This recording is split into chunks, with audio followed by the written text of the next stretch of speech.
Hello ಸ್ನೇಹಿತರೆ, ಸ್ವಾಗತ ಎಲ್ಲರಿಗೂ ನನ್ನ ಯೂಟ್ಯೂಬ್ ಚಾನಲ್ಗೆ. ಬಹಳಷ್ಟು ಸ್ನೇಹಿತರು ನನ್ನ ಚಾನಲ್ನ ಅಥವಾ ವಿಡಿಯೋನ ಇಷ್ಟಪಟ್ಟು ಕಾಮೆಂಟ್ ಮಾಡ್ತಾರೆ, ಲೈಕ್ಸ್ ಕೊಡ್ತಾರೆ. ಆದರೆ ಸಬ್ಸ್ಕ್ರೈಬ್ ಆಗ್ತಾ ಇಲ್ಲ. ದಯವಿಟ್ಟು ಸಬ್ಸ್ಕ್ರೈಬ್ ಆಗಿ, ಇದು ಫ್ರೀಯಾಗಿರುತ್ತೆ.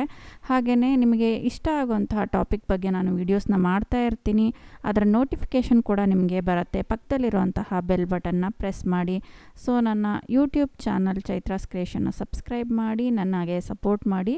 ಈಗಿನ ಕಾಲದಲ್ಲಿ ಭಾಳಷ್ಟು ಜನರಿಗೆ ಆರೋಗ್ಯ ಸಮಸ್ಯೆ ಕಾಡ್ತಾ ಇರುತ್ತೆ. ಮಂಡಿ ನೋವು, ಬೆನ್ನು ನೋವು, ಸೊಂಟ ನೋವು, ಹಾಗೆಯೇ ನಿಶಕ್ತಿ, ಕೆಲವರಿಗೆ ಇಮ್ಯುನಿಟಿನೇ ಇರೋದಿಲ್ಲ. ಇಂಥ ಎಲ್ಲ ಸಮಸ್ಯೆಗಳಿಗೆ ನಾವು ದಿನ ಒಂದು ಮನೇಲಿ ಮದ್ದು ಮಾಡ್ಕೊಳ್ಬೋದು ಅಂತ ಹೇಳಿದ್ರೆ ಡ್ರೈ ಫ್ರೂಟ್ಸ್ನ ಲಡ್ಡು ತಿನ್ಕೊಳ್ತಾ ಬರ್ಬೋದು. ಇದನ್ನು ದಿನ ಖಾಲಿ ಹೊಟ್ಟೆನಲ್ಲಿ ಒಂದು ಉಂಡೆನ ತಿಂದುಬಿಟ್ಟು ಹಾಲನ್ನು ಕುಡಿಯೋದ್ರಿಂದ ನಮ್ಮ ದೇಹದಲ್ಲಿ ಪುಷ್ಟಿ ಚೆನ್ನಾಗಾಗುತ್ತೆ, ರಕ್ತ ವೃದ್ಧಿ ಆಗುತ್ತೆ, ಹಾಗೆಯೇ ಇಮ್ಯುನಿಟಿ ಕೂಡ ಹೆಚ್ಚಾಗುತ್ತೆ, ಮೈಕೈ ನೋವುಗಳು ಕೂಡ ಕಡಿಮೆ ಆಗ್ತಾ ಬರುತ್ತೆ. ಈಗ ಋತುಮತಿ ಆಗಿರುವಂತಹ ಹೆಣ್ಮಕ್ಳಿಗೆ ಕೂಡ ಇದನ್ನು ಕೊಡೋದ್ರಿಂದ ದೇಹ ದೃಢವಾಗಿ ಬೆಳೆಯುತ್ತೆ.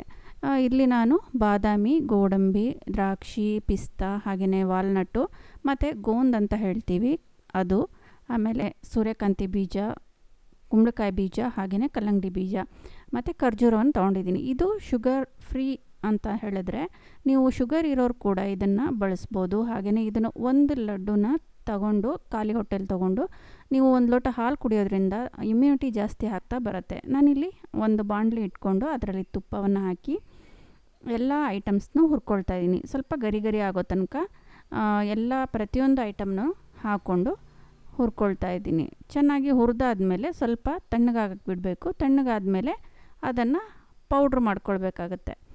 ಪೌಡ್ರ್ ಮಾಡಿಕೊಂಡು ಇದೇ ಬಾಣಲಿಗೆ ತೆಗೆದಿಟ್ಕೊಳ್ಳಿ, ಸೈಡಲ್ಲಿ ಇಟ್ಕೊಳ್ಳಿ. ಈ ಗೋಂದು ಅಂತ ಹೇಳಿದ್ವಲ್ಲ, ಇದನ್ನು ಕೂಡ ಸ್ವಲ್ಪ ತುಪ್ಪ ಹಾಕ್ಕೊಂಡು ಹುರ್ಕೋಬೇಕು. ಇದು ಕ್ಲೀನಾಗಿ ಅರಳ್ಕೊಳ್ಳುತ್ತೆ.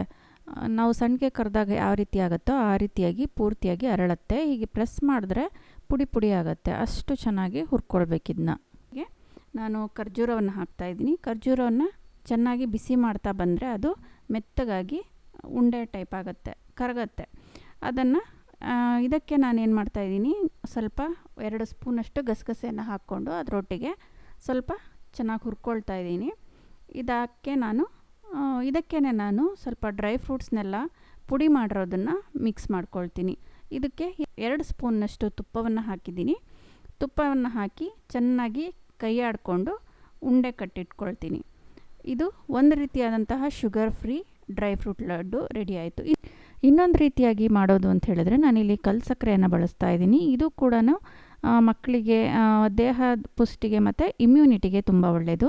ಇಲ್ಲಿ 1 ಕಪ್ ನೀರು ತೊಗೊಂಡು ಅದರಲ್ಲಿ 100 ಗ್ರಾಮಷ್ಟು ಕಲ್ಲು ಸಕ್ಕರೆಯನ್ನು ಕರಗಿಸ್ಕೊಂಡಿದ್ದೀನಿ. ಇದನ್ನು ತುಂಬ ಪಾಕ ಮಾಡ್ಕೊಳ್ಳೋದೇನು ಬೇಡ.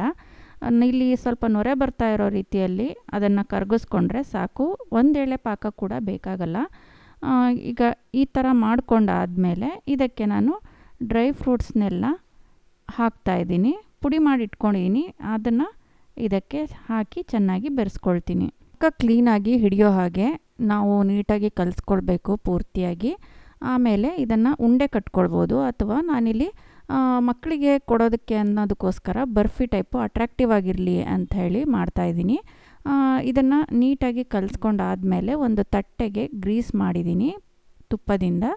ಇದಕ್ಕೆ ಬಿಸಿಯಾಗಿ ಕಲಸಿರೋ ಅಂತಹ ಡ್ರೈ ಫ್ರೂಟ್ ಮಿಕ್ಸ್ಚರ್ನ ಹಾಕ್ಬಿಟ್ಟು ಅದಕ್ಕೆ ಸಮ ಮಾಡ್ತೀನಿ. ಸಮ ಮಾಡಾದಮೇಲೆ ಇದ್ರ ಮೇಲ್ಗಡೆ ನಾನು ಗಸಗಸೆನ ಸ್ವಲ್ಪ ಹುರಿದಿಟ್ಕೊಂಡಿರೋಂಥ ಈ ಗಸಗಸೆನ ಇದ್ರ ಮೇಲ್ಗಡೆ ಉದುರಿಸ್ಬಿಟ್ಟು ನಾನು ಬರ್ಫಿ ಶೇಪ್ನಲ್ಲಿ ಇದನ್ನು ಕಟ್ ಮಾಡ್ತೀನಿ. ಇದು ತುಂಬ ಮಕ್ಕಳಿಗೆ ಅಟ್ರಾಕ್ಟಿವ್ ಆಗಿ ಅನಿಸುತ್ತೆ. ಬರ್ಫಿ ಉಂಡೆ ಅಂತ ಹೇಳಿದ್ರೆ ಉಂಡೆನಾ ಅನ್ನಂಗಾಗುತ್ತೆ.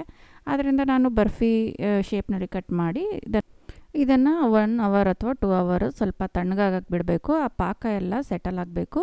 ಸೊ ಅದಾದಮೇಲೆ ಇದನ್ನು ನೀಟಾಗಿ ತೆಗಿಲಿಕ್ಕೆ ಬರುತ್ತೆ. ಇದನ್ನು ತಿನ್ಬೋದು. ಇದನ್ನು ನೀವು 1 ತಿಂಗಳ ತನಕ ಬೇಕಾದರೆ ಸ್ಟೋರ್ ಮಾಡ್ಬೋದು. ನಾವು ಇಲ್ಲಿ ಯಾವುದೇ ರೀತಿಯಾದಂಥ ನೀರನ್ನು ಬಳಸಿಲ್ಲ, ಆದ್ದರಿಂದ ಇದನ್ನು 1 ತಿಂಗಳ ತನಕ ನೀವು ಹಾಗೆ ಇಟ್ಕೊಂಡು ತಿನ್ಬೋದು. ನೀವು ಇದನ್ನು ಬಳಸುವಾಗ ಸ್ವಲ್ಪ ಡ್ರೈ ಆಗ್ತಾ ಬರುತ್ತೆ. ಸೊ ನೀವು ಅದಕ್ಕೆ 1 ಸ್ಪೂನಷ್ಟು ತುಪ್ಪವನ್ನು ಬೆರೆಸ್ಕೊಂಡು ತಿನ್ಬೋದು. ನೀವು ಕೂಡ ಇದನ್ನು ಮಾಡಿ ನೋಡಿ. ಮಕ್ಕಳು ತುಂಬ ಇಷ್ಟಪಟ್ಟು ತಿಂತಾರೆ. ಈ ವಿಡಿಯೋ ಇಷ್ಟ ಆಯಿತು ಅಂತ ಹೇಳಿದ್ರೆ ಲೈಕ್ ಮಾಡಿ, ಶೇರ್ ಮಾಡಿ, ಹಾಗೆ ಸಬ್ಸ್ಕ್ರೈಬ್ ಮಾಡಿ ನನ್ನ ಚಾನಲ್ ಚೈತ್ರಾಸ್ ಕ್ರಿಯೇಷನ್ನ. ಇದುವರೆಗೂ ವೀಕ್ಷಣೆ ಮಾಡಿದ ನಿಮ್ಮೆಲ್ಲರಿಗೂ ಧನ್ಯವಾದಗಳು.